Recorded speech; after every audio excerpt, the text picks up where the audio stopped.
Milí priatelia, počuli ste už aj vy o názore, že akceptácia je vlastne slabosť? Že keď niečo akceptujem, tak vlastne sa vzdávam? A ja si to úplne nemyslím. Akceptácia totiž môže v sebe obsahovať veľkú múdrosť. Ak totiž akceptujem niečo, čo sa naozaj zmeniť nedá, dáva mi to šancu investovať svoju energiu a svoju silu do niečoho, čo sa zmeniť naozaj dá. Čiže akceptácia aj ako emócia nám nesie veľmi dôležitú informáciu pre nás. Nesie nám informáciu, že vlastne ostávame v pokoji, veci príjmame tak, jak sú.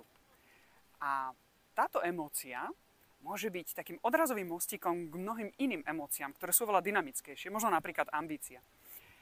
Čiže akceptácii môže byť veľká múdrosť. A čo si myslíte o tolerancii?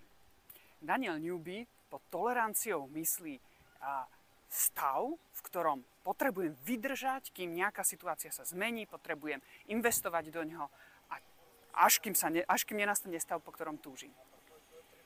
Kedy teda má miesto akceptácia, kedy tolerancia?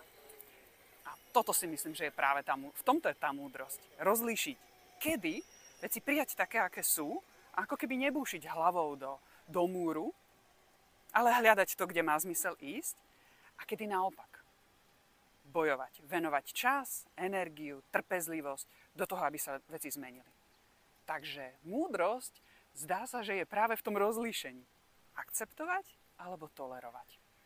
Aj o tomto sa rozprávame na našich kurzoch, keď sa rozprávame o emóciách. Akceptácia a tolerancia sú dve z mnohých, ktorými sa na kurze porozumenie sebe a iným pomocou emócií venujeme. Tak sa na vás tešíme.